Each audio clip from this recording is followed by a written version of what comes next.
নমস্কার, লিটন টেন্স চ্যানেলে আপনাদের স্বাগত। আজকে আমরা যে বিষয়টি নিয়ে কথা বলবো সে বিষয়টি অত্যন্ত আকর্ষণীয় এবং মনোরঞ্জন। বিষয়টির নাম ল্যাটিন আমেরিকা। তো আমরা জানি আমেরিকা কি। হ্যাঁ, আমেরিকা বলতেই আমাদের মাথায় প্রথমেই আসে ইউনাইটেড স্টেটস অফ আমেরিকা। কিন্তু এই বিষয়টি আগে ক্লিয়ার করা উচিত যে আমেরিকা আসলে দুটি মহাদেশের নাম, একটি উত্তর আমেরিকা মহাদেশ এবং আরেকটি দক্ষিণ আমেরিকা মহাদেশ। তো আমেরিকা কোনো দেশ নয়, প্রথম কথা। ইউনাইটেড স্টেটস অফ আমেরিকা একটি দেশ, যেটি ইউএসএ, কিন্তু আমরা সবাই আমেরিকা বলতে ইউনাইটেড স্টেটস অফ আমেরিকাকে বুঝি। কিন্তু ইউএসএ আমেরিকা বা উত্তর আমেরিকা মহাদেশের একটি দেশ মাত্র। উত্তর আমেরিকা মহাদেশে আরও কতগুলি দেশ আছে, যার মধ্যে একটি দেশের নাম খুবই প্রচলিত এবং খুব জনপ্রিয় দেশ, কানাডা। এইবার ল্যাটিন আমেরিকা তাহলে কি? আসলে ল্যাটিন আমেরিকা কোনো জিওগ্রাফিক্যাল টার্ম নয়। ল্যাটিন আমেরিকা হলো পুরোপুরিভাবে একটি লিঙ্গুইস্টিক টার্ম। এই লিঙ্গুইস্টিক টার্মটা কি রকম? ল্যাটিন একটি ভাষা।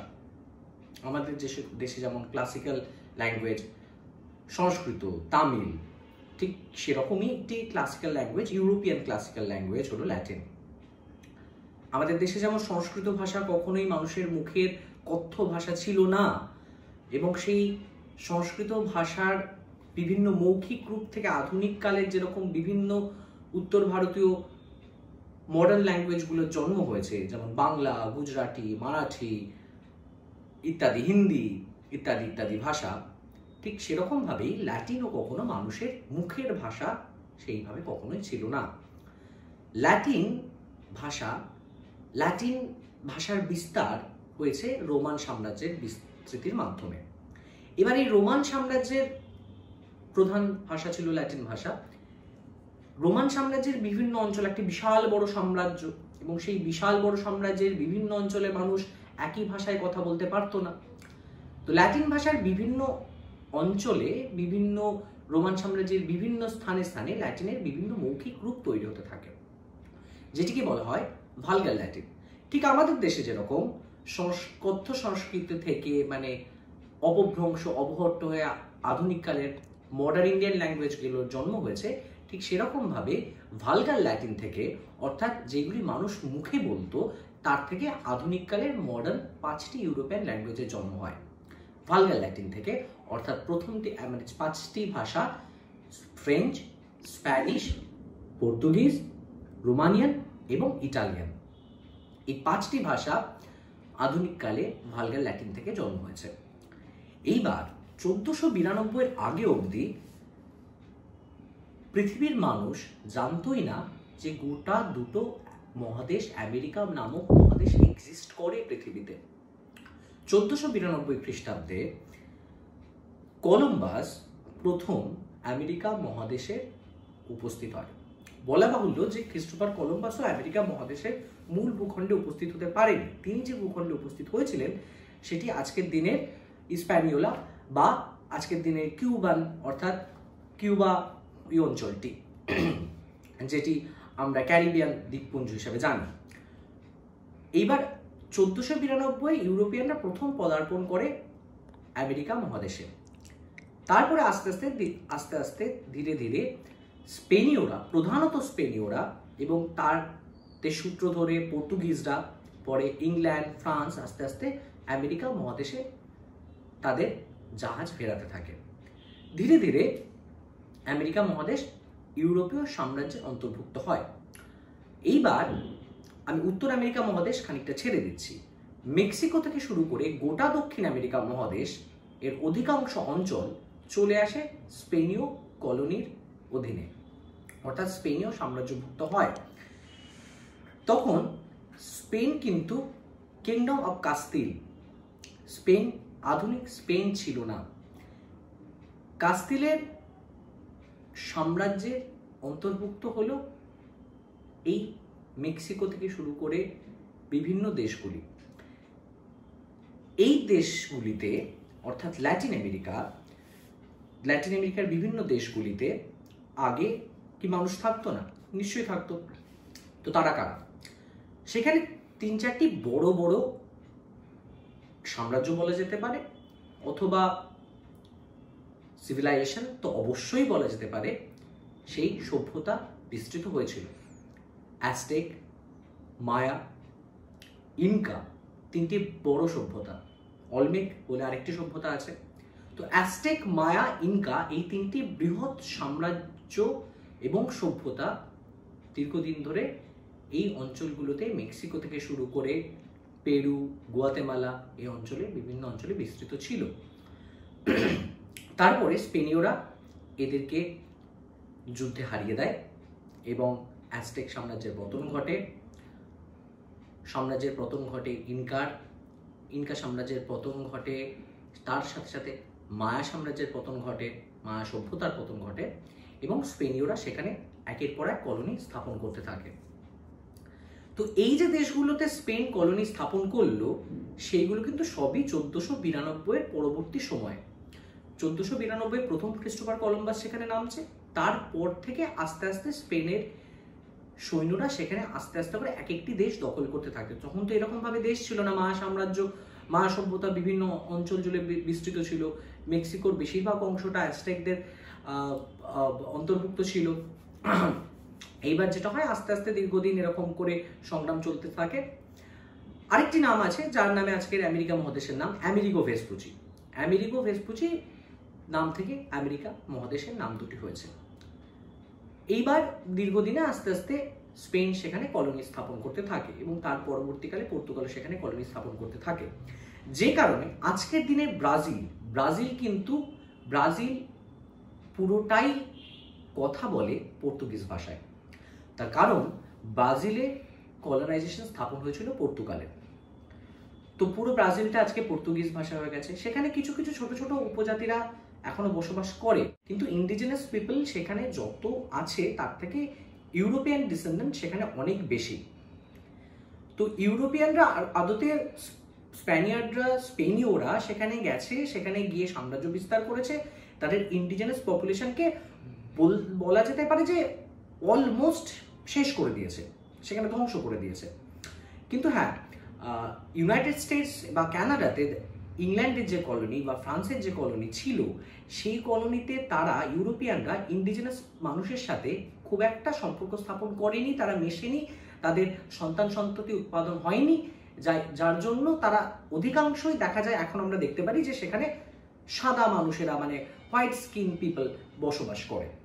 কিন্তু ল্যাটিন আমেরিকা অর্থাৎ মেক্সিকো থেকে শুরু করে গোটা সাউথ আমেরিকা পুরোটাই অধিকাংশ ইউরোপিয়ানরা অর্থাৎ স্পেনীয়রা এবং পর্তুগিজরা তারা সেখানে ইন্ডিজিনাস পিপলের সাথে মেলামেশা করেছে, তাদের সাথে সম্পর্ক স্থাপন করেছে, সন্তান সন্ততি উৎপাদন করেছে, যার ফলশ্রুতি হিসাবে একটি মিশ্র রেসের উৎপত্তি ঘটেছে, একটি মিশ্র সংকর মানুষ তৈরি হয়েছে, যাদেরকে বলা হয় মেস্তিজো। এই মেস্তিজো বা মিক্সড রেসই ল্যাটিন আমেরিকায় প্রধান। তো আমরা একটু জানি যে ল্যাটিন আমেরিকা বলতে আমরা বুঝলাম যে ল্যাটিন আমেরিকা, ঠিক আছে, ভালগার ল্যাটিন থেকে স্পেনীয় ভাষা এসেছে, পর্তুগিজ ভাষা এসেছে, ইটালিয়ান ভাষা এসেছে, খুব ভালো কথা। তাহলে ল্যাটিন আমেরিকা কেন? এবার বিষয়টা হচ্ছে যে ল্যাটিন আমেরিকার দেশ বলতে আমরা যেটা বুঝছি, উত্তর আমেরিকা মহাদেশের কতগুলি দেশ এবং দক্ষিণ আমেরিকা মহাদেশের অলমোস্ট সবকটি দেশ। একটি দেশ নেদারল্যান্ডের কলোনি ছিল, সেটিকে বাদ দেওয়া হয়েছে কারণ সেখানে ডাচ ভাষা চলে। একটি দেশ ইংল্যান্ডের কলোনি ছিল, ইংল্যান্ড যেহেতু ল্যাটিন ভাষা থেকে আসেনি, সুতরাং সেই দেশটিও ল্যাটিন আমেরিকার অন্তর্ভুক্ত হয় না। তার কারণ ল্যাটিন আমেরিকা কিন্তু একটি লিঙ্গুইস্টিক টার্ম। যে দেশগুলিকে আমরা ল্যাটিন আমেরিকা হিসেবে বলি সেটি হলো Mexico, Guatemala, El Salvador, Honduras, Nicaragua, Costa Rica, Panama, Ecuador, Peru, Bolivia, Chile, Paraguay, Cuba, Dominican Republic, Venezuela, Colombia, Brazil, Uruguay এবং প্যারাগুয়ে। আরেকটি দেশ আছে পুয়ের্তো রিকো, সেটি যদিও ইউনাইটেড স্টেটসের আন্ডারে, কিন্তু সে নিজেকে স্বতন্ত্র দেশ হিসেবে দাবি করে। এবং আরেকটি দেশকেও ল্যাটিন আমেরিকার অন্তর্ভুক্ত করা যায়, সেই দেশটির নাম হলো হাইতি।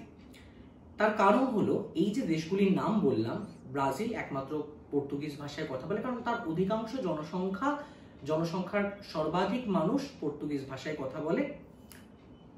সুতরাং যেহেতু ল্যাটিন ভাষা থেকে, ভালগার ল্যাটিন থেকে ডিরাইভ করে এই ভাষাটি ঢুকছে, সুতরাং পর্তুগিজ ভাষা ঢুকছে, সুতরাং ব্রাজিলকে আমরা ল্যাটিন আমেরিকার অন্তর্ভুক্ত করতে পারি। আবার যেহেতু ফ্রেঞ্চ ভাষাটিও ভালগার ল্যাটিন থেকে ডিরাইভ করে এসেছে, সুতরাং হাইতিকেও আমরা ল্যাটিন আমেরিকার অন্তর্ভুক্ত করতে পারি। তো মোটামুটি এই সবকটি দেশ, এখানে একমাত্র উত্তর আমেরিকা মহাদেশে বেলিজ বলে একটি দেশ, সেই দেশটি ইংল্যান্ডের কলোনি ছিল, ওই জন্য বেলিজ গুয়াতেমালার একেবারে প্রতিবেশী দেশ হওয়া সত্ত্বেও সেই দেশটিকে আমরা ল্যাটিন আমেরিকা এই লিঙ্গুইস্টিক টার্মটার মধ্যে আনি না, কারণ সেই দেশটির ভাষা ইংরেজি, তাদের অধিকাংশ মানুষ ইংরেজিতে কথা বলে। বাদ বাকি যে কটি দেশের নাম বললাম, Mexico, Guatemala, El Salvador, Venezuela, Colombia, Chile বা চিলে অ্যাকচুয়ালি আসল উচ্চারণ, আর্জেন্টিনা, এই সব দেশগুলোই কিন্তু, প্যারাগুয়ে, এই সব দেশগুলোই কিন্তু স্প্যানিশ ভাষায় কথা বলে, তাদের অধিকাংশ মানুষই স্প্যানিশ ভাষায় কথা বলে। কিছু কিছু উপজাতি এখন ইন্ডিজিনাস পপুলেশন সেখানে আছে, যারা কিছু কিছু ইন্ডিজিনাস ল্যাঙ্গুয়েজ, গুয়ারানি, কেচুয়ামা এই ধরনের ভাষায় কথা বলে, কিন্তু সেটা টোটাল যত জনসংখ্যা, টোটাল পপুলেশনের নিরিখে খুবই কম, নগণ্য। এবং এই ভাষা দেশের সরকারি ভাষাও কিন্তু বেশিরভাগ দেশের স্প্যানিশ। তৎসংলগ্ন আরও কিছু কিছু ভাষা রয়েছে, মেক্সিকোতে আরও কিছু কিছু ইন্ডিজিনাস ভাষার সরকারি স্বীকৃতি আছে, বিভিন্ন ল্যাটিন আমেরিকার আরও কিছু কিছু দেশে আছে, কিন্তু মোটামুটি এইটি হলো ল্যাটিন আমেরিকা। এবার ল্যাটিন আমেরিকা যেমন একটি লিঙ্গুইস্টিক্যাল টার্ম, সেরকম হিস্প্যানিক আমেরিকাও একটি আছে। হিস্প্যানিক আমেরিকা আর কিছুই নয়, ব্রাজিলকে যদি আমরা বাদ দিই, হাইতিকে যদি আমরা বাদ দিই, তাহলে বাদবাকি যে কটি দেশ মোটামুটি পড়ে থাকছে তারা সবাই স্প্যানিশ ভাষায় কথা বলে। তো এই স্প্যানিশ ভাষাভাষী প্রত্যেকটি দেশকেই বলা হয় হিস্প্যানিক আমেরিকার অধীনে বলা হয়। তো এই ছিল ল্যাটিন আমেরিকা বলতে আমরা কি বুঝি আদতে, সেই জিনিসটিকে একটু ক্লিয়ার করে নেওয়া, আর কিছুই না। কারণ এরপরের থেকে আস্তে আস্তে আমরা ল্যাটিন আমেরিকার বিভিন্ন উপকথা, তাদের বিভিন্ন লোককথা, তাদের সংস্কৃতি, তাদের সভ্যতা, তাদের আচার আচরণ, তাদের নানা রকম সাহিত্য, শিল্প ইত্যাদি নিয়ে আলোচনা করতে থাকবো। তো তার আগে একটু মনে হয় যে ল্যাটিন আমেরিকা নিয়ে জেনে নেওয়াটা ভালো। তো এটি হলো বিষয়। এবং আরেকটি খুব ইন্টারেস্টিং বিষয়, এই সবকটি দেশের আমরা যেমন আমাদের কাছে আমরা ভারত বলি, ইংলিশে ইন্ডিয়া বলা হয়, সেরকম কিন্তু প্রত্যেকটি দেশের এই আলাদা আলাদা নাম আছে। যেমন কিউবা, আমরা কিউবা বলি, কিন্তু আদতে যেহেতু কিউবা স্প্যানিশ, কিউবা কিন্তু ওরা কুবা বলে, কারণ স্প্যানিশ ভাষায় কিউবাকে কুবা। বা আর্জেন্টিনা, আর্জেন্টিনা আমরা বলি আর্জেন্টিনা, আর্জেন্টিনার আসল উচ্চারণ কিন্তু স্প্যানিশ ভাষাতে, যেহেতু আর্জেন্টিনার পপুলেশন অধিকাংশ মানুষ স্প্যানিশে কথা বলে, সুতরাং আর্জেন্টিনা কিন্তু আর্জেন্টিনা আসল নাম। আর্জেন্টিনা ভাষীকে, আর্জেন্টিনা যে কোনো বাসিন্দাকে যদি জিজ্ঞেস করা যে তুমি কোন দেশে থাকো, সে বলবে আর্জেন্টিনা বা আর্জেন্টিনা, সে কিন্তু বলবে না যে আর্জেন্টিনা। তো আর্জেন্টিনা এরকম উচ্চারণগুলো আলাদা। যেমন মেক্সিকোকে বলা হয় মেক্সিকো, তো এরকম আজ Mexico, Guatemala, El Salvador, Honduras, Honduras নয় হন্ডুরাস, বা নিকারাগুয়া, কোস্টারিকা, কোস্টারিকা, পানামা, পানামাকে পানামাই বলা হয়, ইকুয়াদোর, ইকুয়াডোর, পেরু, বলিভিয়া, চিলে, এই দেশগুলো, পারাগুয়াই, উরুগুয়াই, এই দেশগুলো আর কি সবই স্প্যানিশ ভাষাভাষী দেশ। এবং এই দেশগুলি ভিতরে দেখা যায় একটি অদ্ভুত কালচার ইউনিটি রয়েছে। তাদের ছোট ছোট সংস্কৃতি বিভিন্ন ক্ষেত্রে ক্ষেত্রে আলাদা, কিন্তু এই কালচার ইউনিটি কিভাবে তৈরি হয়, যেহেতু আফটার কলোনাইজেশন ভারতবর্ষে নানা রকম নতুন কিছু ঘটেছে, একটি মিশ্র কালচারের তৈরি হয়েছে, ঠিক সেরকমই ল্যাটিন আমেরিকাতেও একটি মিশ্র সংস্কৃতি, একটি মিশ্র সভ্যতা এবং একটি কালচার ইউনিটি তৈরি হয়েছে, যার জন্য আমরা ল্যাটিন আমেরিকা টার্মটি ব্যবহার করে থাকি। কিন্তু এটি সবার আগে সর্বাগ্রে জানা দরকার যে ল্যাটিন আমেরিকার সব দেশগুলো কিন্তু কেউ ইংরেজিতে কথা বলে না, তারা স্প্যানিশে কথা বলে, এক্সেপ্ট ব্রাজিল, ব্রাজিল পর্তুগিজে কথা বলে। তো আজকের মতো এটাই ছিল আমাদের ইন্ট্রোডাক্টরি ভার্সন। এরপর থেকে আমরা নানা রকম লোককথা এবং সাহিত্য, শিল্প, সংস্কৃতি নিয়ে চর্চা করব। ল্যাটিন আমেরিকা খুবই ইন্টারেস্টিং বিষয়, আশা করি আপনাদের সবারই ভালো লাগবে। আমাদের সঙ্গে থাকুন, সাথে থাকুন, এবং আরও জানতে, বিশদ জানতে চ্যানেলটি সাবস্ক্রাইব করুন, এবং তার সাথে সাথে ভালো লাগলে লাইক করুন, শেয়ার করুন এবং অবশ্যই নিজেদের যদি কোনো মতামত দেওয়ার থাকে বা আরও কিছু জানার থাকে, আমাদের থেকে আরও কিছু এক্সপেকটেশন থেকে থাকে, তাহলে সেটাও জানাতে ভুলবেন না নিচের কমেন্ট বক্সে। ধন্যবাদ। আদিওস স্প্যানিশ ভাষায়, অর্থাৎ গুড বাই, হাস্তা প্রন্তো, সি ইউ সুন।